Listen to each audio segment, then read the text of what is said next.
Bismillahirrahmanirrahim. Assalamualaikum warahmatullahi wabarakatuh.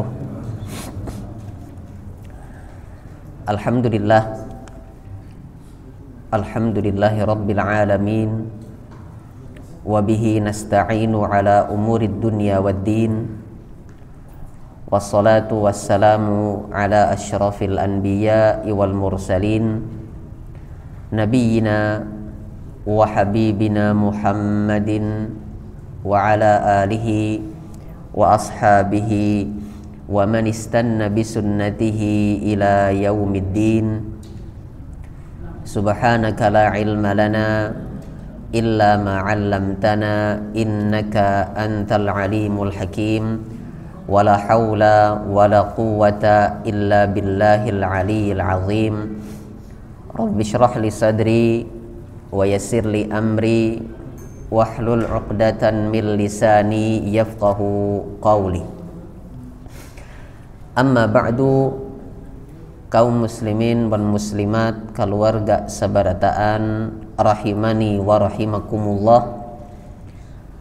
Alhamdulillah, kembali kita memuji Allah Subhanahu wa ta'ala, bersyukur kepadanya yang pada malam hari ini mengumpulkan kita dalam sebuah majlis ilmu. Di dalamnya kita mengkaji firman Allah serta meneladani sunnah Rasulullah sallallahu alaihi wasallam. Masih dengan kitab yang sama, yaitu kitab Sahih Al-Adabil Mufrad karya Al-Imam Muhammad bin Ismail Al-Bukhari rahimahullahu ta'ala, di mana pembahasan kita masuk atau sampai pada sebuah bab yang diberi judul oleh Al-Imam Al-Bukhari dengan babun la yasubbu walidayhi. Ujar Imam Bukhari rahimahullahu ta'ala, bab hendaknya seorang anak tidak mencela atau tidak berbuat buruk kepada kedua orang tuanya. Bab yang khusus dibawakan oleh Imam Bukhari rahimahullahu ta'ala untuk mengingatkan kita supaya berhati-hati lawan perilaku kita terhadap kedua orang tua, terhadap kuitan kita. Karena di dalam hadis yang akan kita baca ini insyaallah ada penjelasan dari Nabi SAW apa hukumnya apabila kita berbuat buruk kepada kedua orang tua. Ada dua hadis yang dibawakan oleh Al-Imam Al-Bukhari. Hadis yang pertama ini diriwayatkan oleh sahabat yang mulia Abdullah bin Amr radhiyallahu anhuma. Abdullah bin Amr radhiyallahu anhuma mengatakan, qala an-nabiy sallallahu alaihi wasallam minal kabairi an yashtima ar-rajulu walidayhi. Nabi Shallallahu Alaihi Wasallam bersabda, termasuk dosa besar, termasuk dosa nangganal apabila seseorang itu berbuat buruk kepada kuitannya, entah kepada salah satunya atau pada keduanya. Faqalu, lantas para sahabat bertanya, kaifa yashtim? Wahai Rasulullah, kayak apa kisahnya jadi sawat ada anak berbuat buruk kepada orang tuanya? Qala, maka Nabi SAW menjelaskan, yashtimur rajula fayashtimu abahu wa ummah. Jadi ujar Nabi SAW, kisahnya itu ada seorang anak inya mencela berbuat buruk kepada orang lain. Lantas orang lain yang diperbuat buruk ini akhirnya malah mencela kuitan anak ini tadi. Jadi yang berbuat kada baik adalah nang anak, mengganggu orang misalnya, tapi nang disambat orang adalah kuitannya. Nah, maka di sini Nabi Shallallahu Alaihi Wasallam seakan menjelaskan kepada kita bahwasanya cara mencela atau berbuat buruk kepada kuitan itu ada dua. Ya. Nang pertama yaitu memang kita langsung nang mencela atau berbuat buruk kepada kuitan. Entah berbuat buruknya dengan ucapan atau dengan perbuatan. Ya. Kita misalnya ya menyambati kuitan misalnya. Nah, ini cara nang pertama. Ya, cara seseorang berbuat buruk kepada orang tuanya. Cara nang kedua, ya nang dijelaskan oleh Nabi tadi. Jadi ini kada langsung berbuat buruk, berbuat kada baik kepada kuitannya kada. Nya nang diganggunya itu orang lain. Orang lain kada terima, akhirnya orang lain nang diganggu ini tadi menyambati kuitannya. Ya. Dan ini pernah kita bahas di bab-bab nang sebelumnya, ya, bahwa seorang anak itu harus pandai berakhlak. Supaya apa? Supaya kuitannya ini kada kena batunya. Nah, karena apabila seorang anak itu baik, biasanya kuitannya kena juga baiknya. Tapi bila nang anak itu kada baik, biasanya kuitannya kena juga. Ya. Nah, nang ini nang ujar Nabi SAW tadi minal kabair, termasuk dosa ganal. Artinya lamun ada anak mencela secara langsung kuitannya dosa ganal. Atau bila ada anak mengganggu orang lain sehingga kuitannya disambati orang, ini termasuk dosa ganal juga. Bedanya amun nang pemulaan tadi, ya itu dosanya lebih ganal karena langsung mencela kuitan. Sedangkan nang kedua ini memang mungkin kada seganal nang pertama dosanya, tapi tetap termasuk dosa ganal. Maka mun dosa ganal ini kalau warga sabarataan rahimani wa rahimakumullah, kada cukup taubatnya itu dengan istighfar aja. Karena dosa ganal itu harus ada taubat khusus dari dosa tersebut.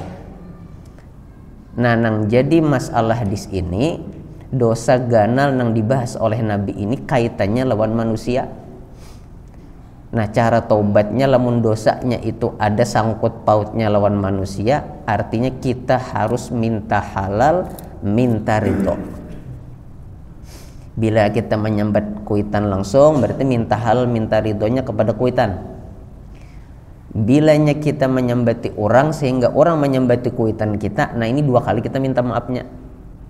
Minta maaf karena orang nang kita sakiti, nang kita sambati, sekaligus minta maaf juga, minta ridho juga kepada kuitan kita. Ya. Nah ini lamun kita hanya istighfar saja, tapi kada minta halal, kada minta rela, kada minta ridho, ini urusannya panjang di akhirat. Ya, urusannya panjang di akhirat. Bahkan Nabi Shallallahu Alaihi Wasallam ada menjelaskan seseorang kaina di akhirat membawa banyak pahala ibadah. Pahala sembahyang ada membawa, pahala zakat bersedekah ada juga membawa, pahala puasa ada juga membawa di akhirat. Tapi karena ada urusan lawan manusia nang kada tuntung, kada sawat minta halal tadi, akhirnya napa? Pahala puasa, pahala sholat, pahala sedekah ini akhirnya apa? Dipindahkan, dialih dari nang tadinya ampun kita karena urusan kada tuntung lawan orang, jadi diberiakan kepada orang nang belum kita minta halal tadi. Bilanya kada mayu nang itu, apa pulang selanjutnya dosa orang tadi, dosa orang nang kada sawat kita minta halal tadi pulang nang dialih kepada kita. Jadi kebaikan kita dapatnya orang, dosanya orang nang taka kita. Nah ini ruginya. Ya. Jadi memang berurusan lawan manusia ini harus hati-hati. Karena lamun kita kada hati-hati, ya kalau pina orang sangkal misalnya, iya mun sangkalnya tuh bepadah. nang ngali ini bila sangkal kada bepadah. Jadi kita kada tahu nih orang sangkal kada kah kita sambat kayak ini nih. Busialah sangkal tapi kada bepadah. Nah ini nang ngali. Ya. Jadi daripada ya kita menduga-duga nih orang sangkal atau kada, baik kita jaga ya perilaku kita supaya aman dari awal. Baik. Kemudian keluarga sebarataan jamaah rahimani wa rahimakumullah, ada sesuatu yang menarik dari hadis tadi. Ya. Pada saat Nabi jelaskan, ujar Nabi SAW, termasuk dosa ganal tatkala seorang anak mencela orang tuanya. Lalu ada sahabat yang bertakun, wahai Rasulullah, kayak apa kisahnya jadi sawat ada anak mencela kuitannya? Ya. Nah, Imam Ibnu Hajar Al-Asqalani rahimahullahu ta'ala dalam Fathul Bari ada menjelaskan kenapa ada pertanyaan ini muncul dari sahabat. Qala rahimahullah, istib'adun minas sa'il li'anna at-tab'al mustaqima ya'ba dzalik. Ujar Imam Ibnu Hajar, alasan kenapa ada sahabat nang batakun kepada Nabi, ada juga kah wahai Rasulullah nang sawat mencela kuitannya tadi? Ya, kenapa jadi ada tatakunan itu? Karena ujar Imam Ibnu Hajar, itu lantaran sahabat tadi tabiatnya masih bagus, sehingga asa anehnya melihat ada orang anak mencela kuitannya karena tabiatnya masih bagus. Tapi bila tabiatnya sudah rusak, dianggapnya biasa ada anak mencela kuitan. Jadi mun hendak kita mengukur tabiat kita ini, akhlak kita ini masih baik atau kada, salah satu caranya ya, melihat kayak apa kita bereaksi bila ada anak mencela kuitannya. Bila ujar kita biasa aja toh, nah berarti ada sesuatu dalam diri kita yang harus kita perbaiki ya. Tapi bila kayak sahabat tadi bertakun, ada juga kah nangka itu wahai Rasulullah ya, maka itu artinya jiwa kita, tabiat kita ini masih baik ya. Kemudian jamaah rahimani wa rahimakumullah, ada beberapa faidah yang bisa kita ambil dari hadis yang pertama ini ya. Faidah yang pertama selain yang tadi kita sampaikan ya, yaitu segala sesuatu yang bisa membahayakan nyawa atau kehormatan atau agama orang tua kita, maka ini termasuk bentuk kedurhakaan yang nilainya itu bernilai dosa besar ya. Jadi bila kita menyebabkan orang tua kita dalam bahaya nih, entah nyawanya kah nang dah jadi dalam bahaya marga kelakuan kita, kehormatannya kah yang ngaran sidin jadi kada baik lagi misalnya, atau agama sidin nang jadi korban dari kelakuan kita, maka ini termasuk durhaka dan terhitung dosa besar ya. Dan tadi mau urus dosa besar nang kaya ini tadi harus bujur-bujur kitanya taubat dari perilaku dari kelakuan nang kada baik, sekaligus minta rela kepada orang tua kita ya, supaya lingis habis dosanya. Itu faidah tambahan dari hadis nang pertama. Kemudian nang selanjutnya jamaah rahimani wa rahimakumullah, hadis nang kedua. Hadis nang kedua ini masih diriwayatkan oleh sahabat nang sama, yaitu Abdullah bin Amr bin As ya. Hanya saja Abdullah bin Amr bin As di sini kada menyatakan bahwasanya ini dapatnya dari Nabi. Jadi ini hitungannya athar ya.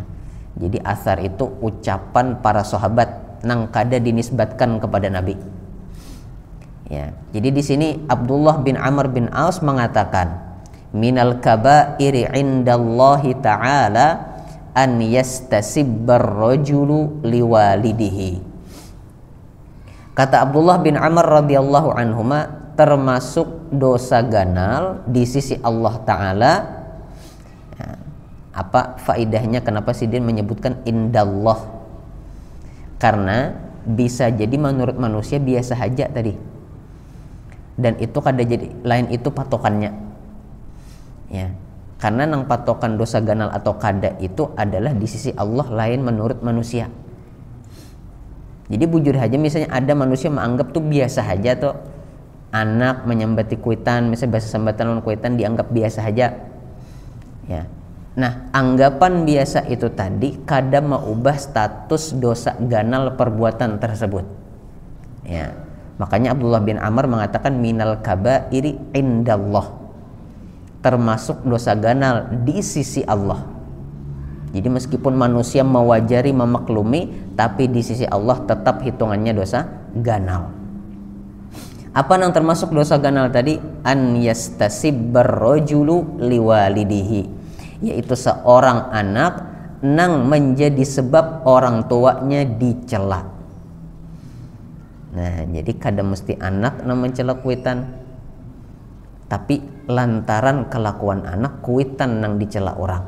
Nah, sehingga ini menguatkan penjelasan Nabi SAW pada hadis nang pertama tadi, atau malah ucapannya Abdullah bin Amr radhiyallahu anhuma ini justru diambil dari sabda Nabi pada hadis nang pertama tadi. Wallahu a'lam. Ada tambahan faidah lagi satu, berdasarkan hadis atau berdasarkan athar yang tadi kita baca, ya, yaitu berdasarkan hadis dan athar dari Abdullah bin Amr tadi, maka secara tidak langsung kita itu diperintahkan oleh syariat untuk menjaga akhlak. Ya. Jadi lamun kita sayang lawan kuitan, kada purun kuitan disambat orang, berarti tugas kita menjaga akhlak kita, menjaga kelakuan kita. Ya. Karena bisa jadi memang orang kada hendak mencela kita. Ya. Kada wani misalnya orang mencela kita, tapi orang wani mencela kuitan kita. Nah, ini nang kita kada hendak. Ya, kasihan sidin kada tahu napa-napa karena ya. Nah, ini sehingga ya, secara kada langsung dari apa yang disabdakan oleh Nabi dan dijelaskan oleh Abdullah bin Amr, kita diperintahkan untuk menjaga akhlak kita, baik kepada orang tua kita ataupun kepada orang lain. Ya, karena bisa jadi kita akhlaknya baik lawan kuitan misalnya, tapi kada baik lawan orang umpamanya, tetapi juga bisa mengolah kuitan kita menjadi korban pencelaan. Ya. Jadi harus hati-hati. Wallahu a'lam. Ini bab nang pertama pada malam hari ini. Bab nang selanjutnya, kaum muslimin wal muslimat, keluarga sabarataan rahimani wa rahimakumullah. Imam Bukhari memberinya judul dengan babun uqubatu uquqil walidaini, bab hukuman bagi orang nang durhaka kepada orang tua. Ya. Kalau tadi membahas tentang bentuk kedurhakaannya, nah ini membahas hukumnya, apa hukumannya. Ya, apa aja nang pacangan diterima oleh anak nang durhaka kepada kuitannya. Hadis ini, ya, atau bab ini di dalamnya itu ada satu hadis yang diriwayatkan oleh sahabat nang mulia, yaitu Abu Bakrah. Ya. Abu Bakrah ini lain lawan Abu Bakar. Ya, Abu Bakrah ini sahabat nang lain, nang kada sama lawan Abu Bakar. Memang mirip, ya, sama-sama ada bakarnya tapi orangnya lain.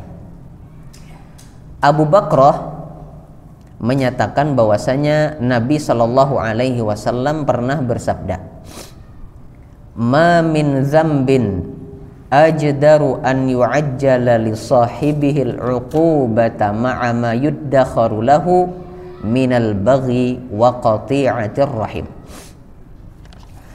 Kata Nabi Shallallahu Alaihi Wasallam, tidak ada dosa nang paling berhak untuk disegerakan hukumannya. Nah, jadi Nabi malah, ya, seakan-akan mendukung ya, supaya dilakasi siksanya itu lahatan di dunia, karena masih ada perbuatan itu nang digawinya di dunia tapi kayaknya hanya dibalas di akhirat, atau kalaupun ada balasan di dunia kada ganal balasannya ya, sehingga di akhirat kada dibalas lagi karena lunas sudah di dunia. Nah, sabda Nabi ini menyatakan bahwasanya ini ada perbuatan nang hukumannya itu sidin harap disegerakan di dunia tapi di akhirat tetap ada. Jadi 2 kali hukumannya ya, kada nang imbah karena di dunia mbah itu lunas, di akhirat kada. Di dunia sekali, di akhirat sekali pulang karena bila kada bertaubat ya. Nah, apa perbuatan tersebut? Ujar Nabi SAW, minal baghi wa qati'atir rahim. Nang pertama, nang hukumannya itu 2 kali di dunia lawan di akhirat kaina. Yang pertama itu al-baghyu. Nah, apa itu al-baghyu? Al-baghyu itu ujar ulama, para ulama mengatakan al-khuruju an ta'atil imami, keluar memberontak kada hendak taat pada pemimpin nang sah ya. Nah, ini perbuatan nang pelakunya itu bisa mendapat hukuman di dunia lawan kaina di akhirat 2 kali. Nang kedua, perbuatan nang bisa mendapatkan siksa di dunia wan di akhirat adalah qati'atir rahim, memutus tali silaturahim. Di sini ada beberapa faidah ya. Nang pertama, berarti memutus tali silaturahim itu termasuk atau terhitung kedurhakaan ya, apalagi nang misalnya ya rumahnya misalnya ada jaraknya lawan kuitannya, atau misalnya beda kampung, atau malah beda kota jauh. Nah, ini lamun kita kada bisa menjaga hubungan baik lawan kuitan ya, ini bisa jadi terhitung sebagai kedurhakaan ya. Misalnya kayak ulun rumah atau tinggal wayah ini di Banjarbaru, kuitan di Kandangan. Bilanya kada rajin menghubungi kuitan padahal fasilitasnya ada aja ya. Bilanya kada rajin mendoakan kuitan padahal kesempatannya ada aja ya, apalagi mailangi misalnya marawa menghubungi nang sekedar batakon habar aja kada, apalagi mailangi misalnya. Nah, ini sudah masuk ke dalam qati'atur rahim, memagat tali silaturahim, dan itu termasuk dosa ganal ya.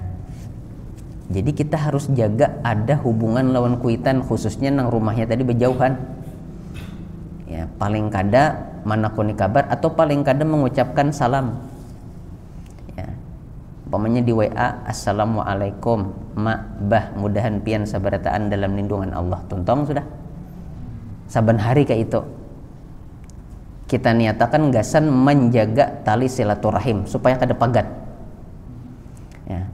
Karena ada pembahasan tentang silaturahim ya, di mana tali silaturahim itu memang harus disambung ya setiap saat, khususnya pada kuitan ya. Jangan sampai ada jarak waktu nang terlalu lawas kada ada bahabar lawan kuitan misalnya. Lain kisah mun zaman dahulu kan memang fasilitasnya kada kayak kita wayah ini ya, berkirim surat dahulu lawas benar suratnya ya. Makanya jarang ada sahabat dulu nang berpisah jauh lawan kuitan, karena pertimbangannya apa? Ngalih tadi menyambung silaturahim. Nah, kalau wayah ini alhamdulillah kita mungkin rumah jauh tapi ada macam-macam HP sudah canggih-canggih. Nah, sayang mun kada kita manfaatkan ya, jadi dimanfaatkan supaya silaturahim ini terus tersambung, karena lamun kada ya, meskipun orang tua kita biasa-biasa aja kada dihubungi, mamanya kada protes kuitan kita tapi tetap itu terhitung ya, atau minimal terancam dianggap memutus tali silaturahim. Ya. Yang mana itu termasuk perbuatan yang apabila digawi maka pelakunya itu terancam mendapat siksa di dunia sebelum kaina di akhirat. Ya. Apa garang siksanya? Ya, kan kata Nabi tadi dua perbuatan ini adalah perbuatan yang paling berhak untuk disegerakan siksanya. Apa garang siksanya? Nah, di sini Nabi kada jelaskan siksaannya secara rinci apa. Menandakan apa? Menandakan dua hal. Yang pertama, ya, artinya siksa atau hukuman saat di dunia tadi bermacam-macam kaina. Jadi tergantung seberapa pagat tali silaturahminya tadi. Bila pagat habis, bisa ganal lagi siksanya, bisa ganal lagi hukumannya. Ya. Tapi bila nyenang ya masih ada menyambung tali silaturahim, ya masih ada bailang-bailangnya, saban hari masih dijaga kontaknya, misalnya masih menghubungi segala macam, ya maka ini aman. Ya, tapi bilanya tadi pagat sama sekali, nah ini nang bisa jadi siksanya itu bermacam-macam, beragam. Itu makna nang pertama. Nang kedua, kenapa Nabi SAW kada jelaskan secara rinci hukumannya? Karena saking ganalnya hukumannya, jadi kada perlu lagi dijelaskan. Pokoknya apa aja hukumannya pasti ganal. Ya. Entah kita jadi ngalih umpamanya mendapat rezeki nang berkah kah, entah kita kada dapat keluarga nang sakinah kah, misalnya macam-macam. Ya. Jadi justru ini menyeramkan, memberi takutan justru ketika Nabi kada menyebutkan siksanya secara rinci. Artinya apa aja kawa jadi hukumannya. Nah, maka hadis ini ya adalah hadis yang cukup seharusnya menegur kita atau mengingatkan kita untuk menjaga akhlak kita, khususnya kepada kuitan kita, ya. Karena tadi hukumannya bisa apa aja, bisa bermacam-macam. Ya. Ia hukumannya itu sebatas kita aja yang menerimanya. Nang ngalih ini keluarga seberataan rahimani wa rahimakumullah, bila hukumannya itu karena keluarga kita juga, anak kita kana, bini kita kana misalnya, nah ini ngalih, maka tuh dasar bujur ada nang kayak itu. Imam Hasan Basri pernah mengatakan, sebagaimana dinukil oleh Imam Ibnul Qayyim dalam Ad-Da' wad Dawa, ujar Imam Hasan Basri, tidaklah ada maksiat nang kugawi melainkan kaina hukumannya itu terasa kada hanya pada diriku, jari sidin, bahkan kepada istriku sampai kepada hewan kendaraanku. Jadi sabarataan karena terasa, ya. Dan sidin ini lagi menjelaskan dosa secara umum, kada dosa durhaka kada. Jadi dosa apa aja itu bisa hukumannya itu kada ke kita aja, bahkan sampai ke kendaraan kita kana juga, apalagi lamun dosanya itu dosa durhaka, ya. Nah ini yang harus kita perhatikan baik-baik, kita harus peduli supaya diri kita selamat, keluarga kita selamat. Wallahu a'lam. Selanjutnya bab nang dibawakan oleh Al-Imam Al-Bukhari rahimahullahu taala. Jadi di sini sidin kada banyak membawakan hadis tentang hukuman bagi orang yang durhaka kepada orang tua, ya, karena tadi sidin merasa seharusnya kita paham sudah bahwa sabda Nabi yang kada menjelaskan secara rinci hukumannya apa tadi sudah cukup menjelaskan bahwa hukumannya itu pacangan banyak bila sawat tagawi, ya, memutus tali silaturahim tadi, ya. Baik, selanjutnya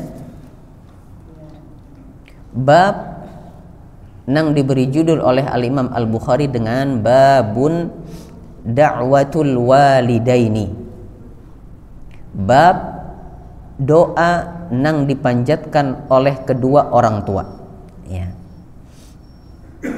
Ini membahas tentang bila orang tua, bila kuitan kita tuh sudah mengangkat tangan berdoa mendoakan kita, baik doanya itu nang baik-baik atau doa nang kada baik itu napa kaina hasilnya. Nah, ini nah hendak kita ketahui. Di sini ada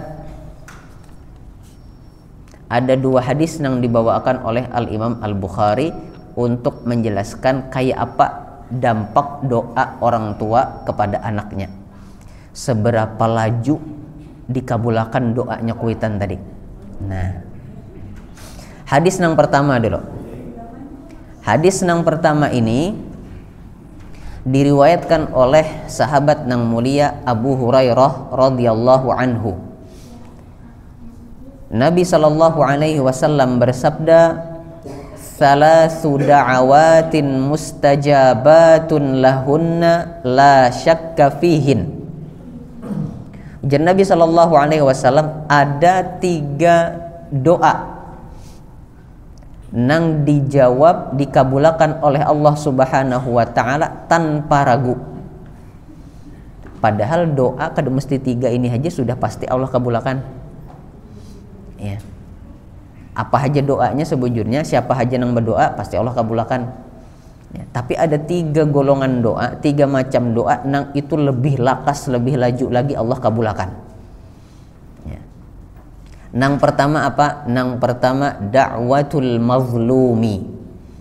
Doa orang nang terzalimi. Doa orang ya nang merasa terganggu oleh perbuatan atau perilaku kita. Ya. Ini bilanya sawat, inya kada kau lagi melawan, ya diangkatnya tangan, berdoanya kepada Allah Ta'ala, doa nang baik atau nang kada baik itu langsung kabul, lakas benar kabulnya, laju. Ya.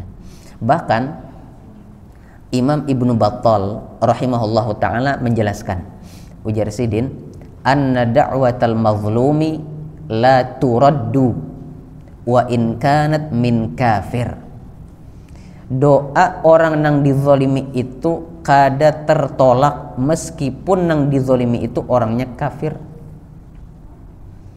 Jadi umpamanya ada muslim mengambil haknya orang nang selainnya nang kafir, dizoliminya nang kafir tadi, lalu nang kafir tadi angkat tangannya berdoa meskipunnya kafir umpamanya, tapi mbah itunya berdoa, bujur-bujur berdoa minta kepada Allah Ta'ala, maka yang terjadi apa? Allah Subhanahu wa taala kabulkan doanya. Ya, karena Allah kada ridho terhadap kezaliman apapun bentuknya. Siapapun yang jadi korbannya. Ya. Bahkan dalam sebuah hadis, ya, Nabi SAW katakan, sesungguhnya Allah Ta'ala mengharamkan kezaliman atas dirinya. Fala tazalamu, maka janganlah kalian saling menzalimi. Ya. Jadi meskipun korbannya tadi adalah orang nang kafir umpamanya, ya tetap berlaku ya kesaktian doanya tadi. Ya, tetap berlaku ya ijabah doa dari Allah Subhanahu wa taala ya, karena Allah adalah zat nang maha adil. Allah kada ridha bila ada kezaliman di muka bumi. Ya, jadi harus hati-hati kita. Bahkan Nabi SAW pernah berpesan khusus kepada sahabat nang sidin utus gasan ya berdakwah, gasan mengumpulkan harta zakat. Ulun kada ingat ngaran sahabatnya, entah itu Mu'adz bin Jabal kah atau sahabat nang lain, atau Jabir bin Abdullah, ulun kada ingat. Tapi yang jelas Nabi SAW berpesan, wattaqi da'watal mazlum. Hati-hatilah engkau terhadap doanya orang nang terzalimi. Kenapa? Fa innahu laisa bainaha wa bainallahi hijab. Karena doa orang yang terzalimi itu ya lakas benar diijabah dikabulkan. Ya, nah ini ngaran katulahan tuh. Ya. Bila sudah orang yang dizalimi mengangkat tangan berdoa. Ya.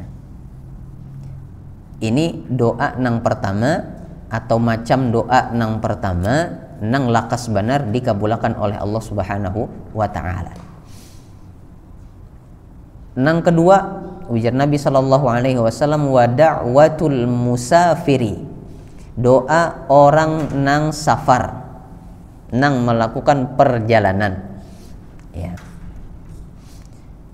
Kenapa orang nang safar itu doanya lakas juga dikabulkan oleh Allah Ta'ala? Ya.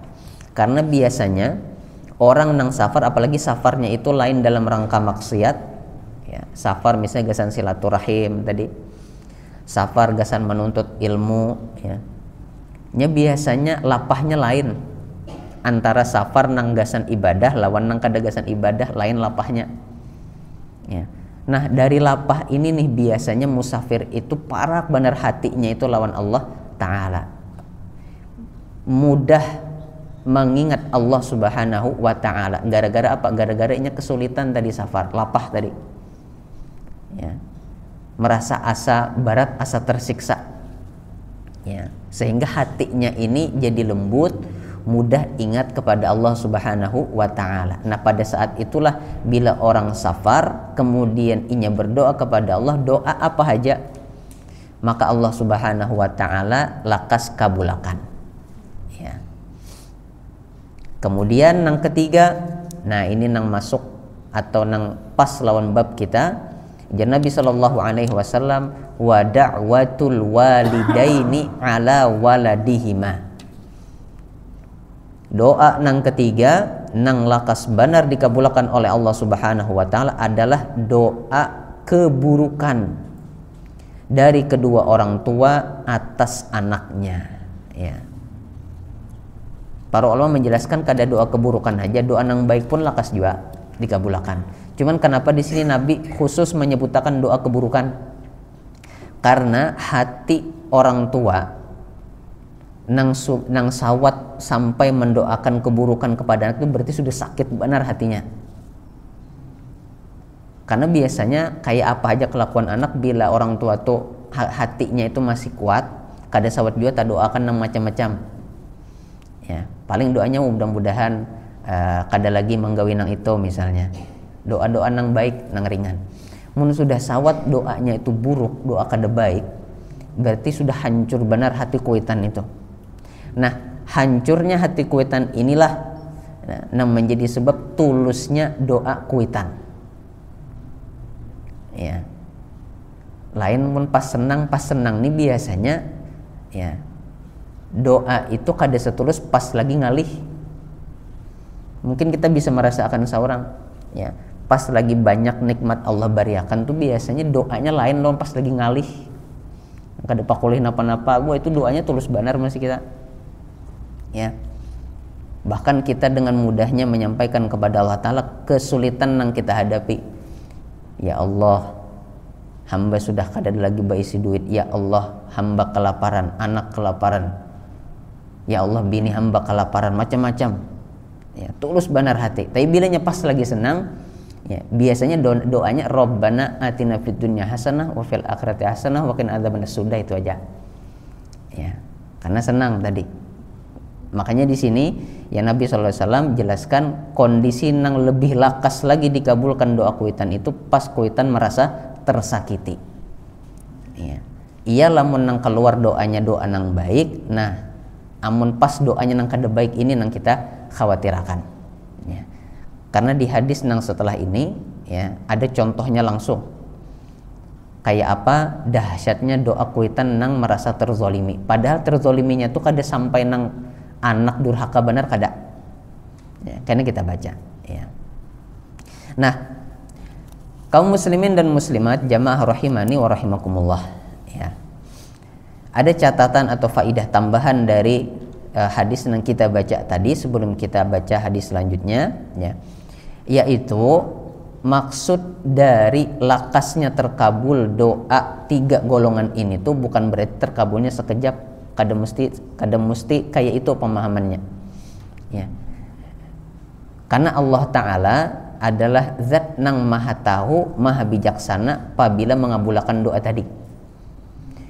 Cuman yang harus kita ingat baik-baik tuh doanya pasti kabul. Lakas kalambat pokoknya pasti kabul. Ya. Nah ini yang harus kita ingat baik-baik. Masalah lakasnya seberapa lakas, ya, apakah langsung damintu juga kada tahu kita. Ya. nang penting ini pasti kabul. Ya. Dan sudah banyak contoh ya akan hal ini. Nah, salah satu contohnya nang ada di hadis berikutnya ini. Ini hadisnya panjang. Kita baca kisahnya. Ya. Hadis ini masih diriwayatkan oleh sahabat nang mulia Abu Hurairah radhiyallahu anhu. Ya.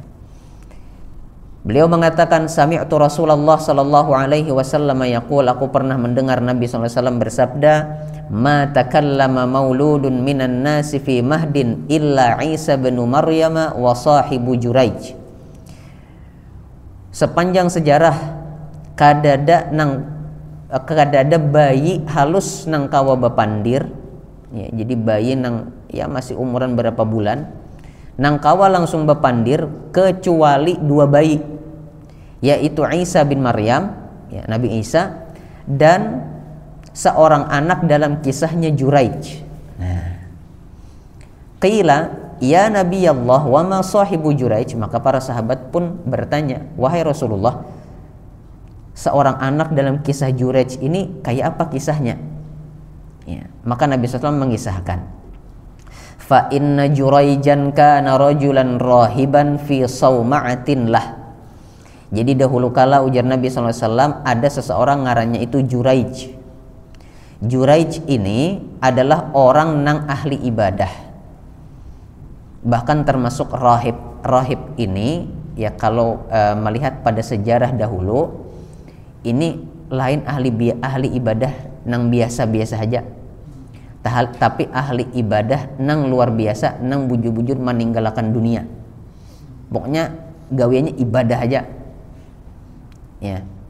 Jadi maulah tempat ibadah seorang, ya, sesuai syariat yang berlaku di zaman itu, karena fokusnya ibadah aja.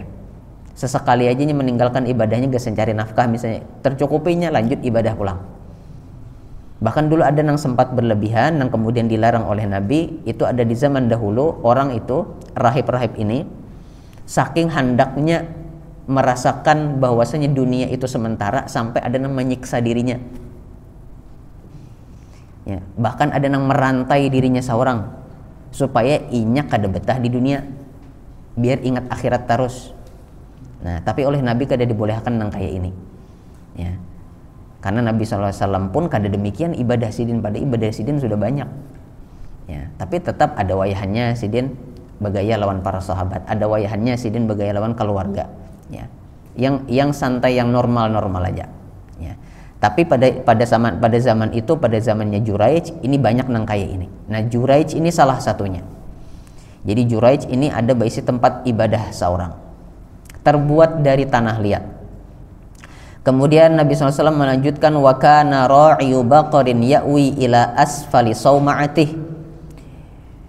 Di bawah tempat ibadahnya Juraij itu ada tempat tinggal pengembala sapi, ya. Wa kanat imra'atun min ahli al-qaryati takhtalifu ila ar-ra'i fa'atat ummuhu yauman. Lalu ya, pengembala sapi ini sekalinya ada berisi pacar, nah, dan rancak benar melakukan perbuatan keji, perbuatan zina, ya, jadi kada sah menikah, ya, tapi sudah melakukan perbuatan yang terlarang. Maka suatu hari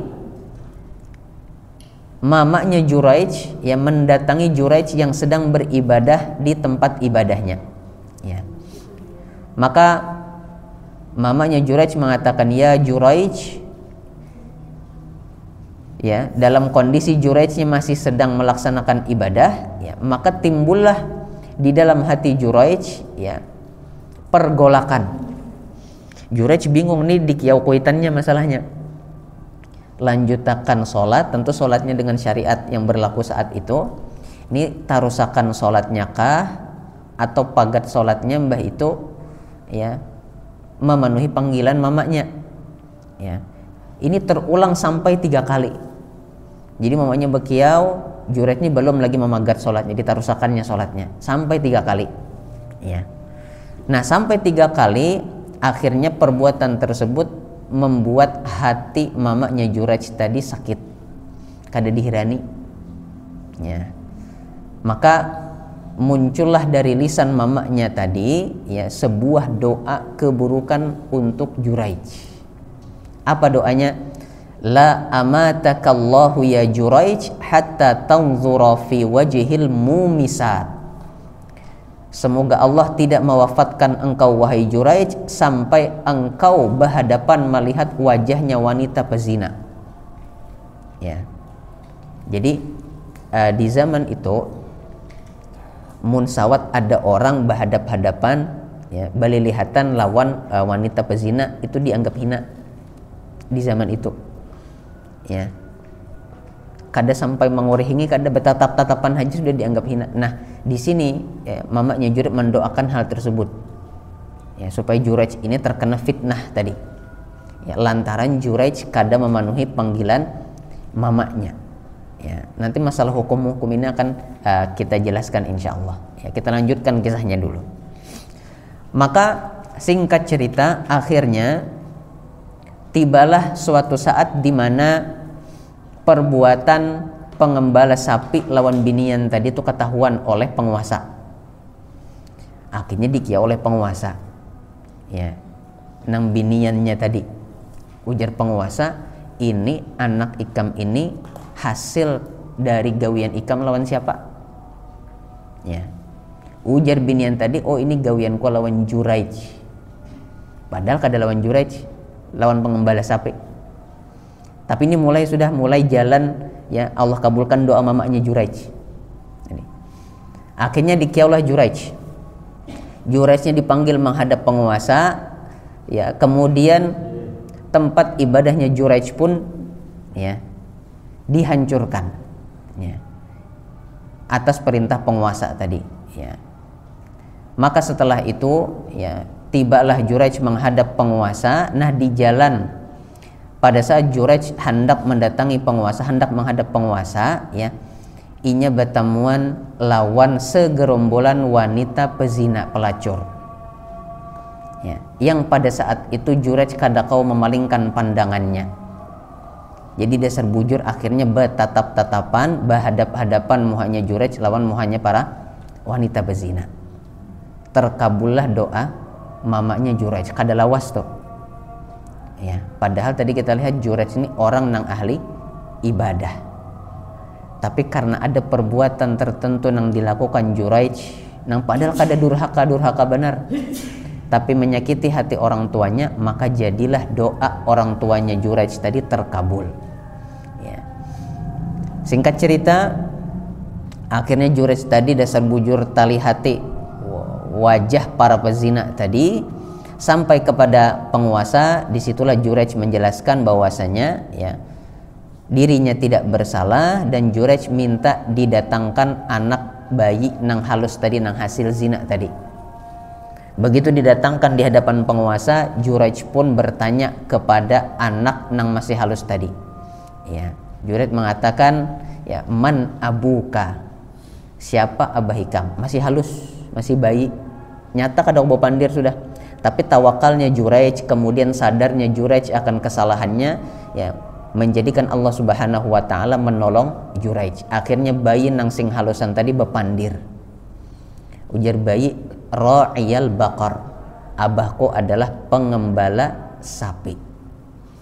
Nah, jadi dari situlah akhirnya ya Allah Subhanahu wa taala menolong Juraij sekaligus memberi pelajaran kepada Juraij ya, tentang perbuatannya yang mengusik, yang menyakiti hati mamanya tadi ya.